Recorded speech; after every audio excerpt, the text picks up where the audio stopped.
Assalamualaikum warahmatullahi wabarakatuh. Berjumpa kembali bersama Kifayah Astuti dalam materi mata kuliah pengantar statistik di Universitas Borobudur Jakarta. Baik, dalam minggu ke-8 ini kita akan membahas mengenai squeness atau kemencengan kecondongan dari daftar distribusi frekuensi, di mana minggu yang lalu Anda semua setelah belajar menghitung nilai rata-rata pada tabel distribusi frekuensi, di antaranya Anda menghitung rata-rata hitung, menghitung modus, median, kuartil 1, kuartil 2, kuartil 3, dan persentil 10, persentil 50, persentil 90, itu semua digunakan untuk apa? Nah, ternyata digunakan dalam menghitung squeness. Anda juga dalam minggu ke-7 sudah belajar bagaimana menghitung deviasi standar atau simpangan baku, yang mana dua-duanya akan dipakai dalam materi, yaitu menghitung kemencengan atau squeness data dari tabel distribusi frekuensi. Squeness adalah tingkat ketidaksimetrian suatu distribusi. Jika tabel distribusi digambarkan dalam koordinat di mana sumbu X yang merupakan nilai pusat data, di sini baik itu bisa rata-rata, modus, median, kuartil, dan lain sebagainya, dan sumbu yang merupakan frekuensi data, suatu distribusi tidak simetris akan mempunyai rata-rata hitung min, median, dan modus yang tidak sama. Itu kalau tidak simetris, sehingga distribusi akan terkonsentrasi pada salah satu sisi atau akan menceng. Jika distribusi mempunyai ekor yang lebih panjang ke kanan, maka distribusi dikatakan menceng ke kanan atau menceng positif. Sebaliknya, jika memiliki ekor yang lebih panjang ke kiri, disebut menceng ke kiri atau kemencengan negatif. Contohnya di sini saya mengambil dengan ukuran rata-rata dan modus. Jika dalam grafik ini rata-rata sebelah kiri, maka rata-rata kalau lebih kecil dari modus, maka gambarnya itu di sini, maka menceng ke kiri atau menceng negatif. Sebaliknya kalau rata-rata itu lebih besar dari modus, maka grafik di sini distribusinya menunjukkan menceng ke kanan atau menceng positif. Baik, untuk mengetahui distribusi miring ke kanan atau ke kiri digunakan rumus kemencengan. Ada 3 yang kita pelajari. 1, koefisien kemencengan person atau disebut dengan SK. 2, koefisien kemencengan Boolean. 3, koefisien kemencengan persentil. Kalau koefisien kemencengan personal itu dengan menggunakan modus, median, dan simpangan baku. Kemudian kalau kemencengan boleh menggunakan nilai pusat kuartil, sedangkan untuk kemencengan persentil menggunakan nilai pusat persentil. Baik, kita satu persatu kita bahas, yaitu bagaimana menghitung koefisien kemencengan person dan syarat-syaratnya. Koefisien kemencengan person merupakan nilai dari selisih rata-rata hitung, berarti menggunakan ekstrip dengan modus dibagi dengan simpangan baku. Maka dirumuskan dengan SK sama dengan X rata-rata min MO dibagi simpangan baku. Secara empiris dapat dihubungkan dengan nilai median M, ini alternatif. Jadi X min MO itu ternyata 3 kali X rata-rata, 3 kali X rata min ME. Sehingga nilai SK dapat dihitung juga dengan rumus SK sama dengan 3 kali X strip min median dibagi simpangan. Anda boleh salah satu pakai yang enak, nomor yang satu aja. SK sama dengan X strip dikurangi modus dibagi simpangan baku. Syaratnya, jika nilai SK sama dengan 0 ternyata berarti kurva simetris karena rata-rata sama dengan modus. Tetapi jika nilai SK lebih positif, lebih besar 0, berarti data terkonsentrasi ke kanan, maka lebih rata-ratanya lebih besar modus, sehingga kurva menceng ke kanan atau menceng positif. Selanjutnya, jika SK kurang dari 0, artinya nilai terkonsentrasi pada sisi sebelah kiri karena rata-rata itu kurang dari modus, maka sehingga kurva milik ekor memiliki ekor memanjang ke kiri dan kurva menceng ke kiri atau disebut menceng negatif. Contoh dari tabel nilai ujian statistik 40 orang, jadi N-nya 40 lebih besar 30 ya. Hitunglah koefisien kepanjangan person, SK. Jawab.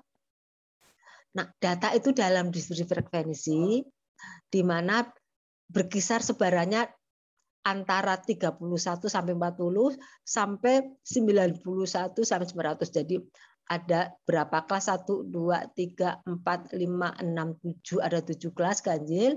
Di mana kelas pertama mempunyai fraksi 4, yang nilainya 40 sampai 53, yang nilai 50 sampai 65, dan yang nilai 61 78, yang nilai 71 80 11 orang, dan 81 7, dan yang 91 sampai 102 orang, jumlahnya 40, di mana nilai tengahnya 40 ditambah 31 dibagi 2 ketemu nih semuanya nilai tengahnya itu 35,5.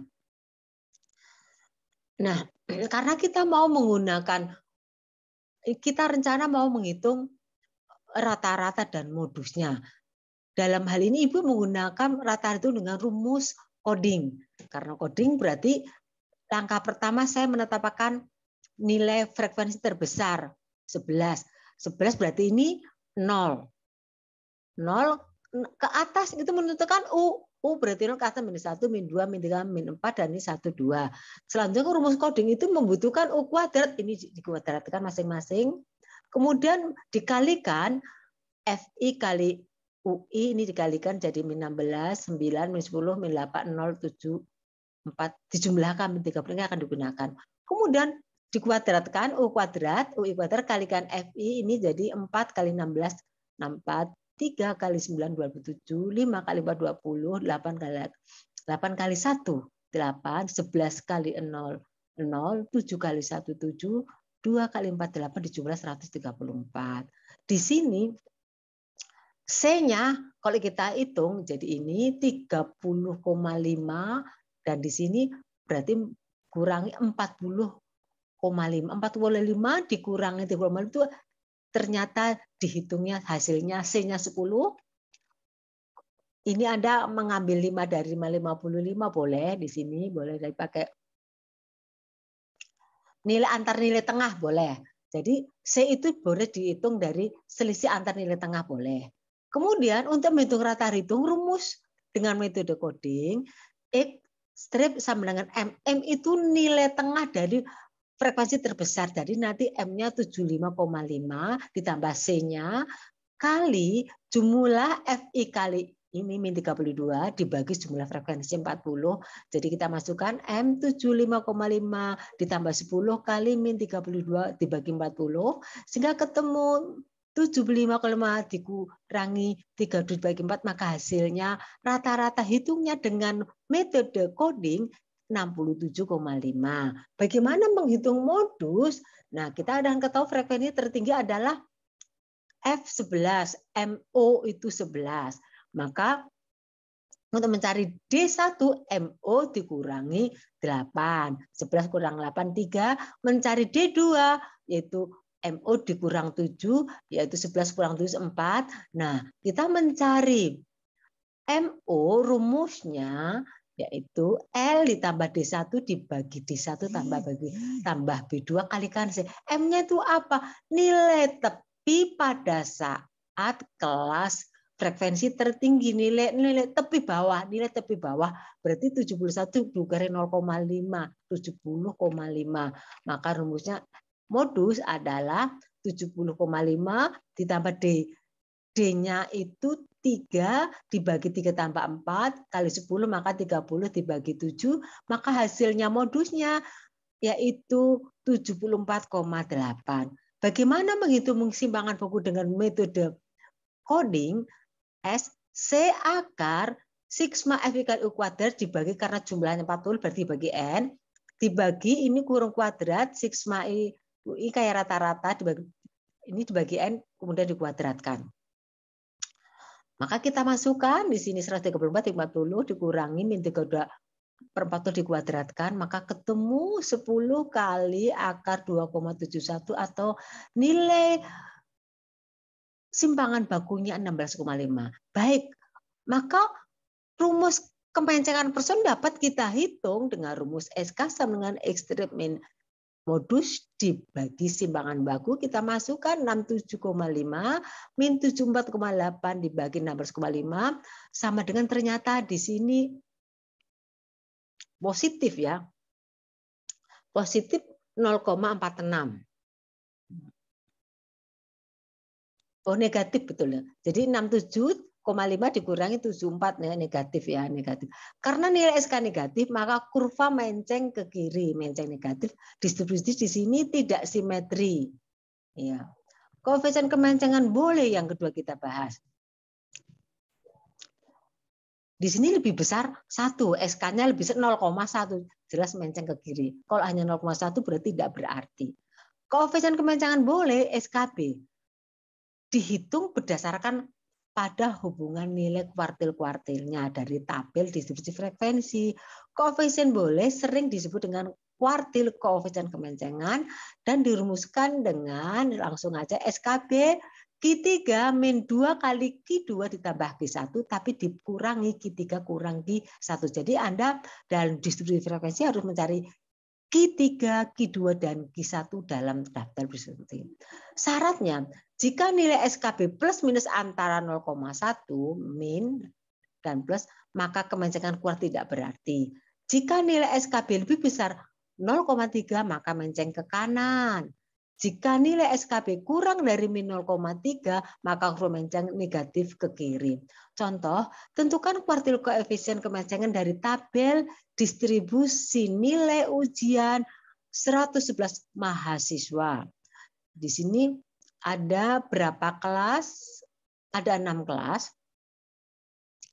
Di mana nilainya tuh berkisar sebaran 20 sampai 79, maka ini 20,0 sampai 29,90, kemudian 30,0,39,90 dan sampai terakhir 70,0 sampai 79,90.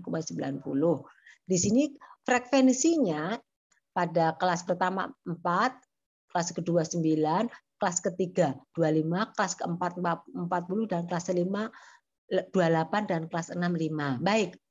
Untuk menentukan kelas frekuensi FQ1, frekuensi kuartil 1, syaratnya jumlah frekuensi, jadi rumusnya harus lebih besar, N-nya 111, I1 dibagi 4, berarti ini kalikan 1, 111 dibagi 4. Harus lebih besar dari ini sekitar 28, hampir saya bulatkan 28. Nah, kalau kehitung, ini 13, pasti pada kelas yang ketiga. Kelas ketiga itu pasti lebih besar dari 28.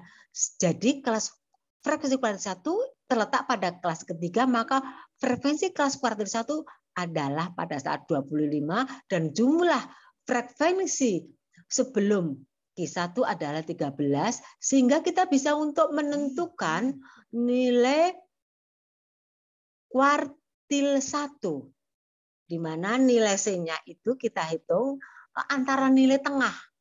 Nah, atau di sini pakai tepi bawah, 49 dikurangi 0 ini, jadi ini pakai ini ya, pada saat ini di sini dikurangi 0,5, ini juga nanti ketemu ternyata hasilnya 10. Jadi kuartil 1 ini B1, jadi pada saat kelas ketiga ini 40, dikurangi 00,05, maka ketemu 39,95 dikurangi ini B1-nya 39,95 ditambah N-nya 111, I-nya 1 dibagi 4, jumlah frekuensinya sebelum frekuensi kuartil itu tadi 13 dibagi frekuensi kuartil 1 25 kali 10, maka dihitung nilai kuartil 1 di sini 39,995 ditambah 5,9 ketemu kuartil 1 45,895. Baik, selanjutnya kalau kita mau menghitung menentukan kelas frekuensi 2, syaratnya jumlah frekuensi ketika I2 maka 111 kali 2 dibagi 4. Di sini udah hitung 100 kali 2 bagi itu ternyata 50,5. Maka jumlahnya harus lebih dari 55 kalau kita hitung ini tadi 25 ditambah 13 itu 38. 38 ditambah 40 jelas lebih besar 45. Maka jelas frekuensi kuartil kedua terletak pada kelas 4, yaitu nilainya frekuensi kuartil kedua adalah 40, maka jumlah frekuensi sebelum kuartil kedua 38. Sehingga kita bisa menentukan pada kelas ke-4 di sini nilai B0 50,0 dikurangi 0,5 sehingga ketemu B0-nya pada kuartil 2 yaitu 49,995 dan sini sebelum kita masukkan B2 yaitu 49,95 ditambah N-nya 2 kali 11 dibagi 4 ini nanti hasilnya 55,5 jumlah frekuensi sebelum kuartil kedua yaitu 38 dibagi 40 kali 10, maka hasilnya 49,995 ditambah ini dihitung 4,375, maka hasilnya kuartil kedua yaitu 54,37. Selanjutnya bagaimana kita menghitung kuartil ketiga? Jadi langkah pertama kita harus mengetahui menentukan di mana kelas frekuensi kuartil ketiga. Syaratnya jumlahnya yaitu jumlah frekuensi dari atas harus lebih besar dari N-nya 111 kali 3 dibagi 4. Ini kalau dikalikan 3, 333 dibagi 4 ketemu 83. Maka kalau dijumlahkan ternyata pada kelas yang kelima.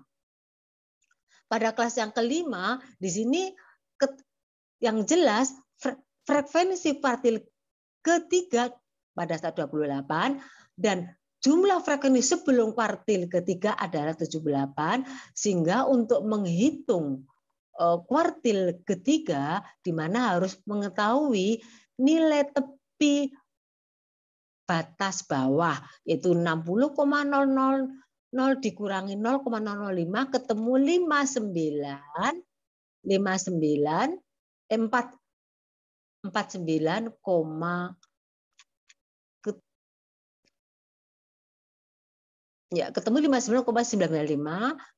frekuensi kuartil ketiga 28 sehingga 10 sehingga kita masukkan kuartil ketiga adalah B359,95 ditambah N-nya 100 kali 3 dibagi 4 dikurangi 78 dibagi 28 kali 10 maka hasilnya dijumlahkan 59,995 ini kalau kita hitung 1,875 sama dengan 61,87. Jadi nilai SKB itu Q3 dikurang 2 kali kuartil 2 ditambah kuartil 1.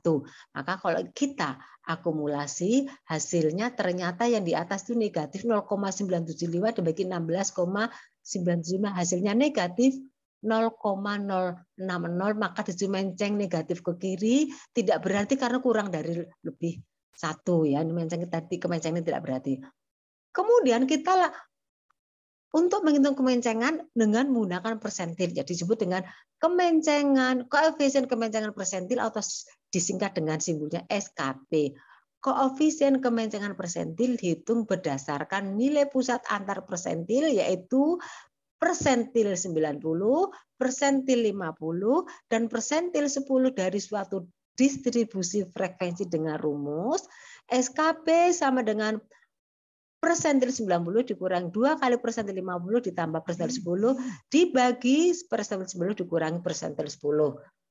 Dengan syarat jika nilai masih dalam interval SKP min 0,1 dan itu maka kemencengan kurva tidak berarti. Sedangkan jika nilai SKP lebih besar dari 3 maka kurva menceng positif. Sebaliknya jika nilai SKP kurang dari 0,3 maka kurva menceng negatif. Contoh, tentukan nilai koefisien kemencengan dari distribusi frekuensi upah 65 karyawan suatu perusahaan dalam ratusan ribu. Jadi ini dianggap 250 ini koma-koma ya. Nah, upahnya itu saya perkecil 250 sampai 255, 260 sampai 269, kemudian yang tertinggi 310 sampai 300. Ini ada kesalahan teknis. 319 ini. 9, 10. Ini 310 sampai 300, intervalnya berarti 19 ini ya. Ini 319,99. Jumlahnya ada 65. Menentukan frekuensi kelas P10 atau frekuensi persentil 10, syaratnya jumlah frekuensinya N-nya 65, I-nya diganti 10 dibagi karena persentil dibagi 100. Itu harus lebih besar ini jumlahnya. Nah, kalau kita jumlahkan, kita masukkan N-nya 16 kali 10 dibagi 100 ketemu 6,5. Padahal F1 sendiri 8. Artinya di sini udah lebih besar dari 6,5. Jadi frekuensi P10 itu pas 8. Bagaimana jumlah frekuensi I sebelum P10? Ya 0. Selanjutnya kita menghitung nilai batas kelasnya, panjang kelasnya. Jadi ini dikurangi 0,55, 0,005. Jadi 250. Ini saya pakai kelas yang ini 260 ya.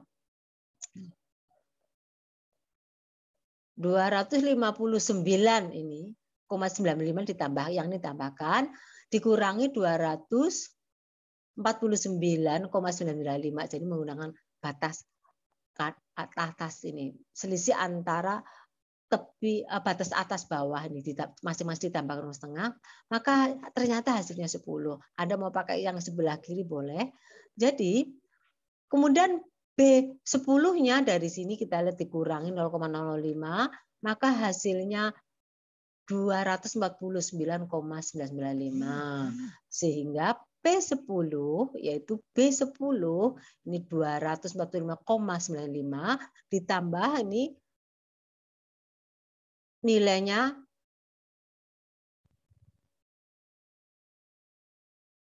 6,5 dikurangi jumlah frekuensinya.